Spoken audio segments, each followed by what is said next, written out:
Okay, so did you all have a good morning session? What was the most interesting thing?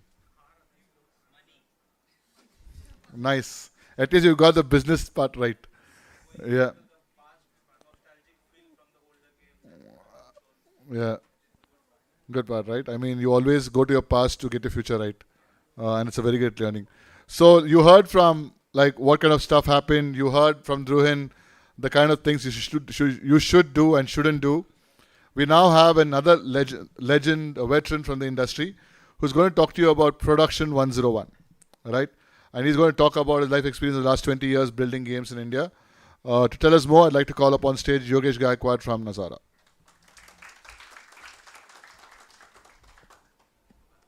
Hey guys, hi. Hope you had a good lunch and I don't put you to sleep. But a little bit about myself. So I'm Yogesh, you can call me Yogi. So I've been part of the industry for close to 20 years. I've worked in different roles in this industry, starting from QA, design, production to studio management.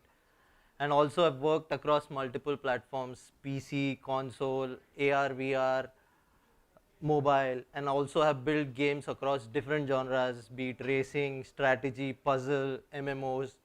So I've done most of the things here in India. So people who say that there aren't enough opportunities, I can say that in the last 20 years I've done multiple things that that are on par with what happens in the West. So let's begin. So most of you guys must be aware that what is the game development process. So I'll just give a high level brief. So the game development process usually consists of three phases: production, pre-production, production, and post-production. So pre-production is primarily where all the planning, scheduling, creating documentation about the game happens. Production is where the actual game gets built, wherein you create the art, the actual code, music, sound, everything is integrated and it's released. Post production is where you either release patches, expansions, DLCs, and recently with the advent of live service games, live ops happens here. And also with mobile becoming a driving force or major force these days, people usually build a small MVP or a prototype, then soft launch it in limited geographies, attain certain KPIs, refine those KPIs, and then do a global launch. So one of the key players part of this process is the producer. So producer is somebody who owns the entire production process, make sure that the game is built within timelines and budgets, and also ensures that it provides a compelling experience for the end users. Similarly, the role of the producer can vary depending on different companies, depending on certain factors like the size of the development team, the scope of the project, or even the specific needs of the project. So technically, though the role varies a bit, the core responsibilities remain more or less the same. So in some studios where he'll be a project manager, where his job primarily involves around tracking tasks, managing milestones and budgets, or even deciding with design or product team as to what goes in the game or doesn't go in the game. In some studios, he may be sort of the game vision guardian, the more traditional companies, where he needs to drive the vision of the game to make sure that it aligns with whatever goals the team has set. And in some cases, with the advent of agile methodology, primarily defines the scope of a sprint and drives it to completion. Also, in certain cases, the roles are very specific depending on the role, depending on the organization. So primarily if you are working with a big art production studio, so you may take up the role of an art producer, or similarly if there is a big project with a huge timeline, there is somebody who is specifically assigned to look after the tools that are needed for the development. Similarly, if the game is to be published in multiple geographies, so there a specialist role related to localization may be created for that. And with the advent of mobile, where live services games have become a necessity, somebody takes on the role of a live ops producer, where he is responsible for delivering content week on week, daily, monthly, depending on the cadence set by the team. So you must be wondering, what does a producer do? So the primary responsibilities of a producer are technically project management. So he sets the milestones for the project, allocates resources, and ensures that the project is on track. Similarly, he is also responsible for the budgeting and resource management. So can manage the budget of the project, also allocate resources efficiently to ensure that you drive efficiency, maximize the efficiency. In some cases, you may also be needed wherein the scope of the project demands that you will have to negotiate with external vendors, do some licensing agreements, and also in general optimize spending, because money is what you need to understand how much money can get you to what point that you want to achieve in the game. Similarly, team coordination, he'll have to work with different people, right? Teams, different folks, be it developers, artists, QA, sound engineers. So his job is primarily to ensure that there is collaboration and coordination among the team, and ensure that everybody knows that what they are doing is in line with what is expected of them. Basically, roles and responsibilities need to be clear. So he sort of guards those for the team. Then comes the risk management part, wherein since we make games, things go wrong on a day-to-day basis. So a producer identifies things that, or problems, challenges that arise during the development phase, and then proactively develop strategies how to mitigate them. So it may involve sometimes reallocating resources, or reducing the scope of the project, or even changing the timelines. Then one of the key part that a producer does is stakeholder management or communication. He is sort of the primary person who is responsible to talk to and communicate effectively with the key stakeholders. So key stakeholders can be your own management team, external investors, publishers, or even external partners. He needs to address their concerns, provide feedback, and also make sure that they are aware of what's happening on a day-to-day basis. One of the key things that is often overlooked in our Indian context is the whole market analysis and research, wherein people don't look at what's happening in the industry, what is the competitive landscape, what are the trends that are happening, or what is your target audience. You start building something without knowing your target audience. So if you do this well, you can take informed decisions or effective decisions about, say, what is the effective marketing strategy, or what would be the distribution channel, or how you do certain things, or design decisions that you take. Finally, in some studios, producer is sort of responsible for the game vision. He provides guidance to the creative direction of the game, works with artists, designers, and product personnel to ensure that whatever they execute or whatever they build is in line or aligns with the goals that the whole team had set before building the game. So now next you must be wondering that how do you become a producer? So there are different avenues to become a producer. So assuming that you guys are young and absolutely students or young studios that want to take up this role. So one of the key things when you are a beginner and you want to take this role, so people will evaluate you on different skills. So you need to have some skill with game development, some experience with game development, because producer is supposed to know multiple facets of different aspects of the game. So you need to have some experience with game development, or rather do some research about how games are made, and you should be eager to learn. Basically, when you work with different teams, be it artists, programmers, QA, there is bound to be friction. Where there is bound to be friction, you need to have a certain communication skill and empathy to deal with this problem, to make sure that whatever you do is in line or as per what the game is supposed to achieve. Similarly, one of the things that most people overlook is passion for games. The passion for games is not just being aware or playing games, but rather also being aware of the industry trends or what is the latest technological innovation that happens with the games. So being abreast with what's happening in the industry is key.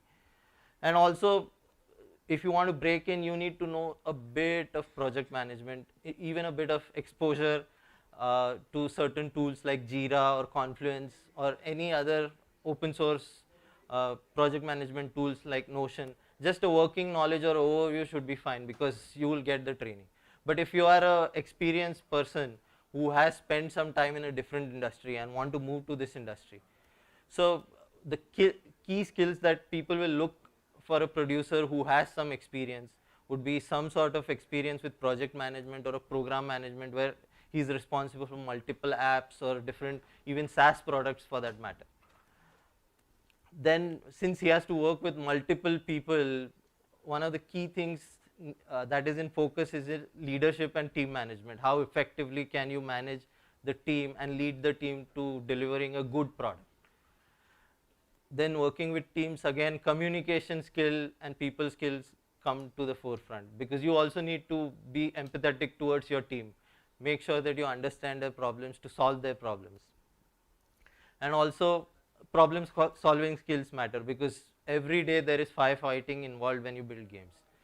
What you plan is never something that happens. How many of you guys have heard that I've started to build this game and I've met the deadlines without exposing the team to crunch? Crunch is something that you have to push the team to do extra. So mostly 90% of the time you wouldn't find people who are successfully able to do these things without crunch. And then again, if you are an experienced person, you will be exposed to also budgeting, time and risk management. So these are the key skills if you want to become a producer. So in terms of career progression, how does a career progression for a producer happen or look like?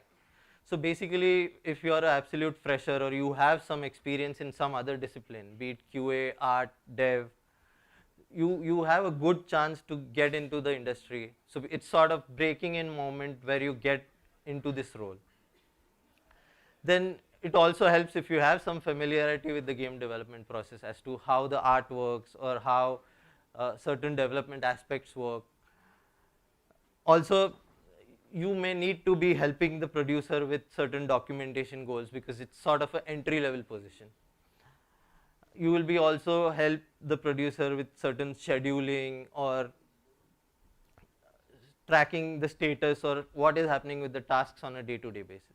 Then probably if there is some sort of fluidity between the two roles where either production coordinator or associate producer. So it depends on the company, they decide what role they want to offer.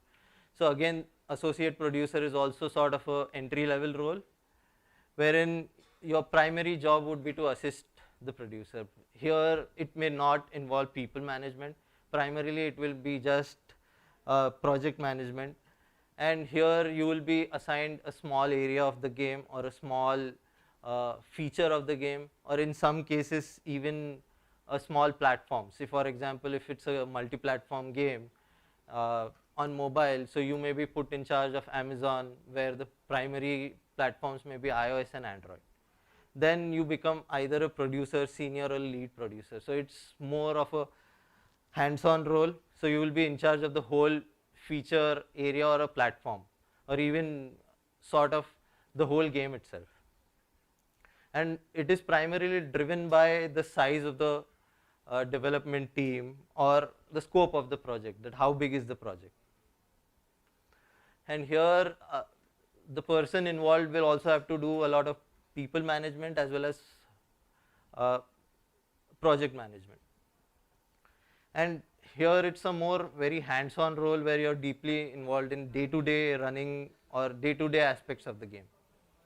Then after a while you will become sort of a executive producer, so you will be responsible for the entire game or the platform. You would not be involved in day-to-day tasks, or rather you will be at a very high level overview to the entire project. You will be responsible for the schedule and budget of the entire game. And you would also, the role also involves a lot of coaching and mentoring the other producers in the role, in your team, because they'll be the ones who will be doing things on a day-to-day basis. Then finally, after a while, you can become either VP of a production or a production director, wherein you will work across multiple games. You will be in charge of a whole division, either the mobile division or PC console division. You will be responsible for the schedule and the budgets of multiple games, not just one. And then you will also have to work with different executive producers who will be responsible for one game each or one platform each, and then coach and mentor those guys as well. So this is sort of how the career progression looks in the industry.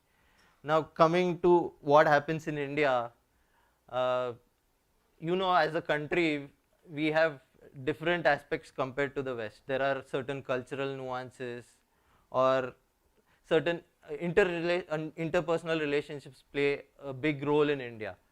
So this adds additional complexities to what the producer does in India. So one of the things that I've heard most people say is, I'm the producer, I'm the boss of the project, or I'm the manager of the project. But that's technically where everything goes wrong in India. You are merely a facilitator that sort of solves problems for people. Make sure that everybody has everything that they need to achieve the goals that are planned for the project. Similarly, there is this thing that, okay, I can order people around, I'll do this, I'll do that, but that technically doesn't work in the Indian context, because our cultures are very diverse and people speak different languages, people come from different backgrounds. So here the key thing that people need to realize is you need to act as a bridge, basically solve problems, be the problem solver for different teams. Make sure that they understand what is needed, and everybody does things for the common purpose of the building the game.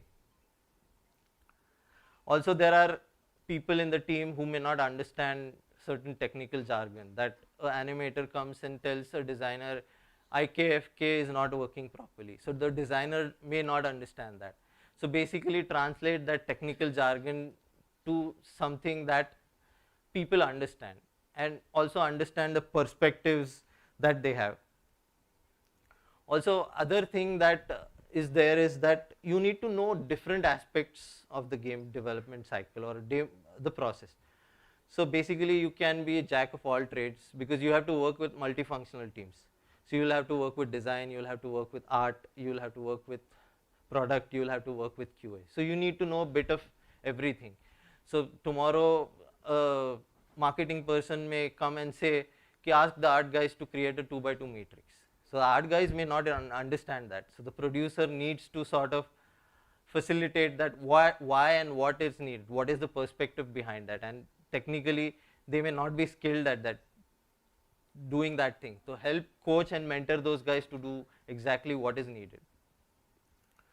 The other thing in India that happens is that the producers usually are sort of think themselves as they are part of the team, but they are part of the entire team, not specific disciplines. So you need to build a positive work environment for the entire team. Make sure that you are aware of the team's emotional well-being, that they are happy or doing at what they do, because having a well-motivated team that has a high morale will have a high impact on the output that they produce. And you need to be available and supportive to different teams. It may not be that, okay, I'm supporting the artists or developers at the expense of offending or sort of other players from the QA. Also, in India, we are very good at procrastinating, is what I would say.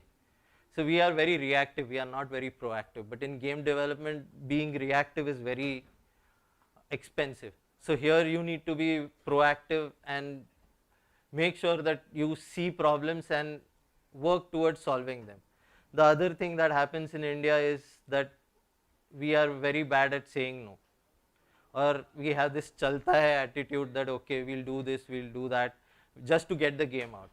So especially when you're building games, you need to be sure that okay, you are willing to put your foot down and also not cut corners to deliver the product that is of a certain quality or certain standards that meets what is out there in the market. Also, being responsible for the team means avoiding certain situations where a team is put under stress because of deadlines being forced on them. So here the thing is that you guys should, or the producer should, essentially uh, manage that stress effectively, say that it's not what is possible, what is not possible, be realistic and pragmatic about what is possible in the given time frame. So now moving on, I'd like to talk about the mistakes that I've made while building games, and I've picked up certain mistakes. They may be very rookie mistakes, but these are the mistakes that I made in my career very early on, be it my first game, and probably it may be relevant for you because you guys are young studios trying to do the same things. So this is sort of my first game that I built. It was a branded game based on Sachin.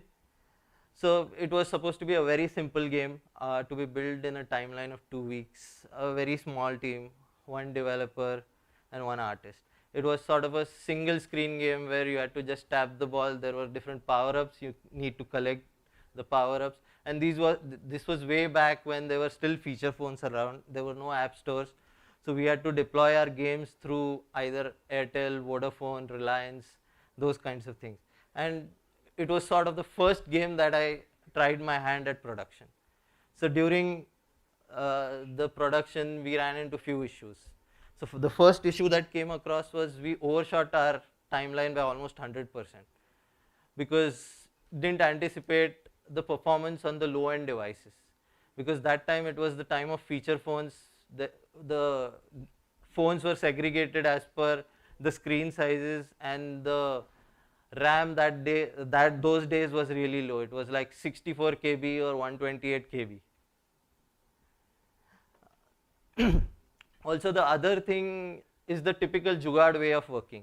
So since it was a small team, we had no documentation. We just had one design doc which was never updated. The builds were given in a very ad hoc way. There was no release notes, or the developer is sitting right beside me, so I'll see this is how it is working. Is this what you wanted? So there was no proper methodology followed here in terms of tracking or even documentation. And also the game didn't do that well. When we released the game, it didn't do that well.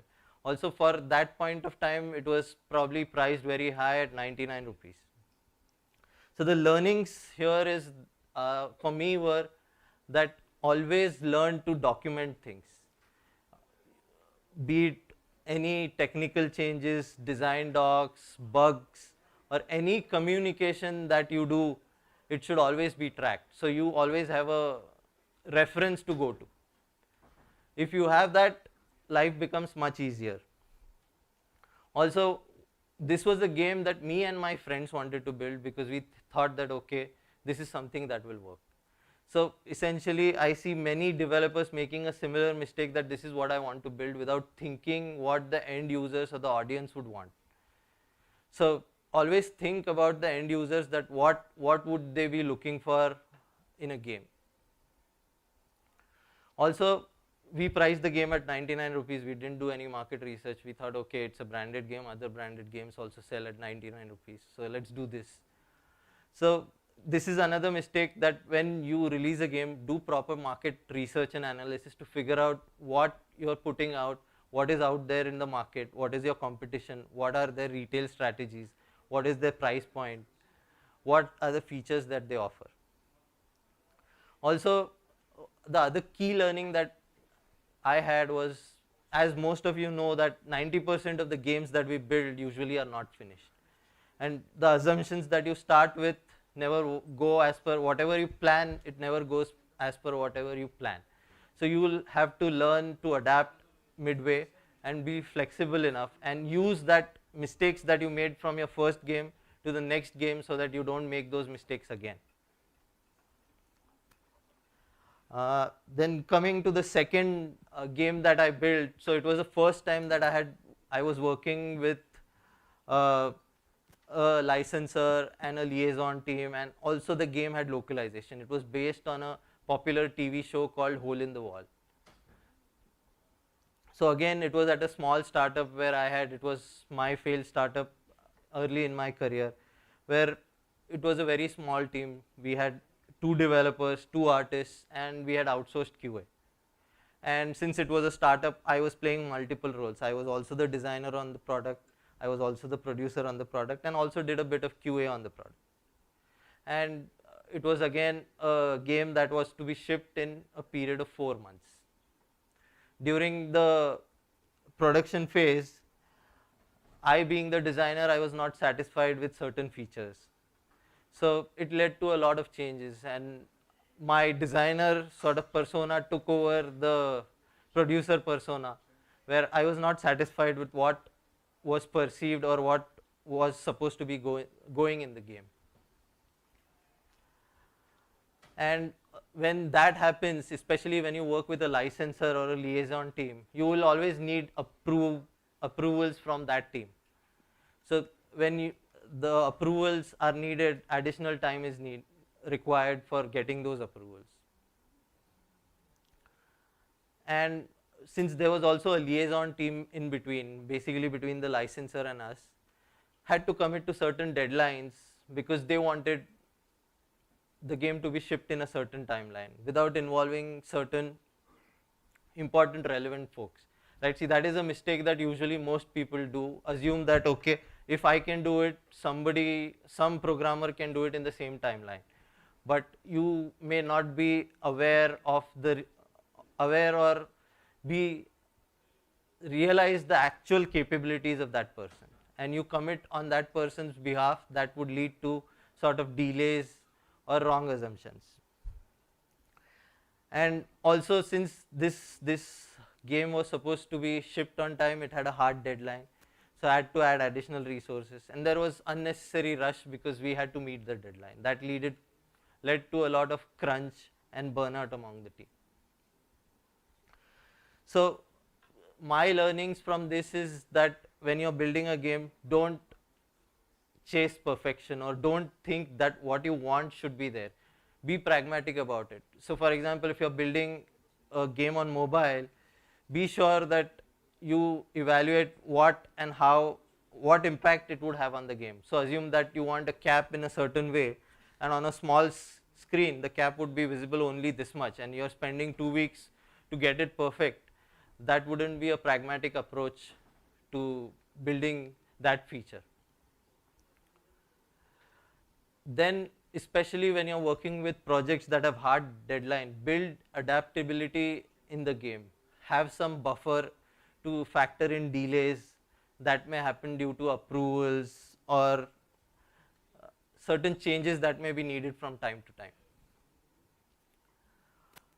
Also, when you're working with external teams, because of our tendency of not saying no, you need to be clear in terms of communication that, okay, this is what can be achieved and this can be done. Just because they want a feature or somebody else wants a feature when working with external partners, you shouldn't push them or you shouldn't accept their changes and push it down on the team. And the other big thing is never commit to timelines for others without consulting them, because you would not be sure of their capabilities and also the speed at which they can deliver. Now coming to the last game, so this was my first console game that I built way back in 2010. So it was a kart racing game on Nintendo Wii called Jumpstart Crazy Karts.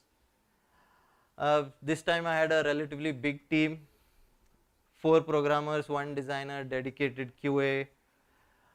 It was a 4-player split screen multiplayer arcade game. So that time Nintendo didn't have full multiplayer support at that point of time on the Wii. And we sort of defined the project fairly well, that okay, we'll go forward with 6 themes with 5 tracks in each. We'll have 12 characters and 20 different cards. And also the production timeline was around 15 months. But as you know, when you start building games, things go wrong. We started sort of, okay, chalo, let's build, go big. We started with one theme at a time. There were 5 tracks in that theme. Also, we were working with Unity, that was very early days. So it was not very technically evolved at that point of time. It was, I believe, Unity 2 or something, 1.8. We faced multiple challenges. In fact, I learned many new things at that point of time, like backface culling or MIP mapping. So those things we had to seek support from the forums. In general, talking to the game development community on Nintendo, they have a support group called WarioWare. We took support from them, and in general, our industry contacts who worked on such similar games. Also, one big challenge happened that this was the era of still CDs or DVDs. We didn't have that digital download only market. So the market was governed by retailers, and it was primarily a US market. So at that point of time, holiday season, or rather Christmas season, was coming. The retailer said that, okay, if you want this game to be out on the holidays, I need to have it by September, so that I can allocate certain shelf space to you. So suddenly for us, the world changed. 3 months of our production timeline was cut.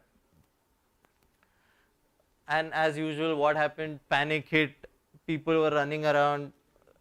We decided, okay, fine, we were going too broad, let's cut scope, which is the normal thing that everybody does. We cut the scope, but still nothing happened. Everything was going the same, things were not moving along. It was leading to a lot of crunch and burnout, because everybody was sort of scampering to get the game built, because when you work with consoles, there is also a certification that is needed. So that also needs you to follow certain checklists and guidelines before you submit to the respective platform. So at this point of time, we decided, okay, things are not working out.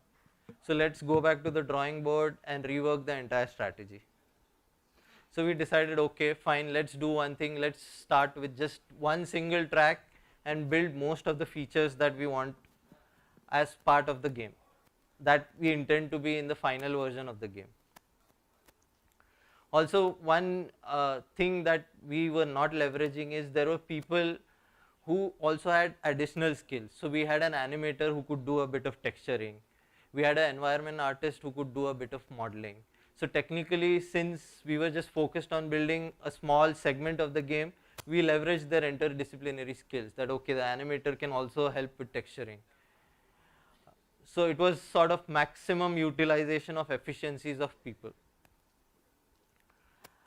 And because of this, the strategy that we did of building a MVP or vertical slice of the game, it worked wonders. We were able to build and deliver at a quality that was expected and within timelines.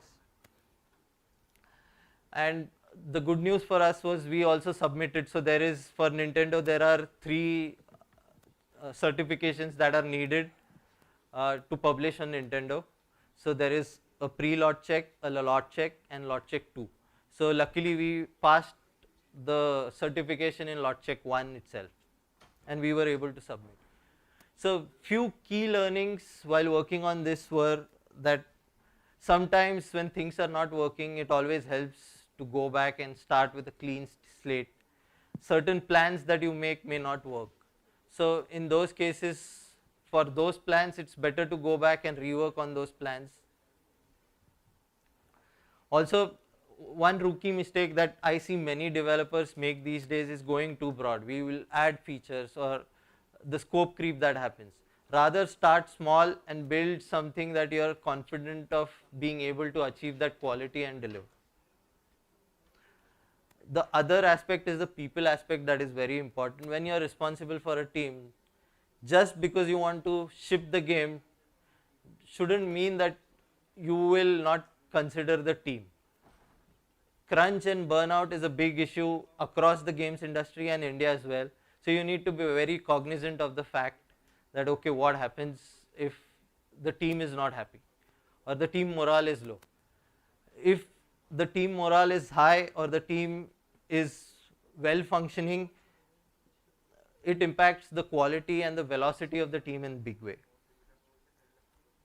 Also, instead of the whole going too broad thing, always try to start small or try to build a vertical slice, because you'll build the key things first, and it will give you enough time to figure out the risks and also give you that confidence that you can ship in time and with quality. And the other big thing that is there is that you always prioritize the high risk items at the beginning instead of leaving them at the last, because that will impact the quality of the game and the quality of the whole deliverable in a big way. So these were the learnings from my 3 first games, or rather 3 games that I built across different examples. So thank you guys. That was it. Thank you, Yogesh.